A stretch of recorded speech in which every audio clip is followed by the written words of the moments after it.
காட்டிட்டு போறது ஒரு பெண்ணு இல்ல அந்த பெண்ணை 10 வாட்டி எடுத்துன்னு வந்து காட்டினா ஒரு ஆணை 4 வாட்டி போய் பார்த்தா என்ன சும்மா வந்து என்ன பாக்குறாங்களேன்றோம். ஒரு பெண்ணை 10 வாட்டி போய் பார்த்துட்டு நல்லா இல்லைன்னு போனா அந்த பெண்ணுடைய மனம் என்ன ஆகும்? இந்த மாதிரி நிறைய தவறுகள் நடக்குது சமுதாயத்தில். இதெல்லாம் கொஞ்சம் திருத்திக்கினா நல்லா இருக்கும். ஏன்னா யாருடைய மனமும் நம்ம பேச்சையோ நம்ம செயலோ வருத்தப்பட வைக்கக்கூடாது. நம்ம செயலோ நம்ம பேச்சோ மற்றவங்களுடைய மனசு சந்தோஷப்படுற மாதிரி இருக்கணும். அதுதான் வாழ்க்கைக்கு சிறந்தது. அது மாதிரி வாழும்போது எல்லாருடைய வாழ்க்கையும் நல்லா இருக்குமா. தேவையற்ற இந்த ஜோசியம் ஜாதகம் பார்த்துக்கணும், இது நல்லா இல்லை, அது நல்லா இல்லை, இப்படி நல்லா இல்லை, அப்படி நல்லா இல்லை, இவ்வளோ போடு அவளை போடு.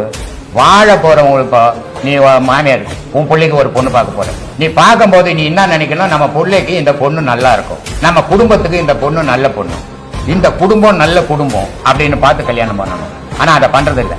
நேரா போன உடனே உட்காந்துக்கின்னு எத்தனை தவறம் போடுவேன், என்ன வீடு வாங்கி கொடுப்பியா, காரு வாங்கி கொடுப்பியா அப்படின்னு கேட்கும்போது அந்த குடும்பம் சீரழியுது. அந்த பாவம் உனக்கு தானே.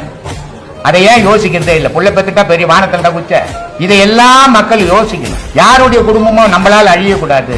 எல்லாரும் நம்மள முடிஞ்சா வாழ வைக்கணும்.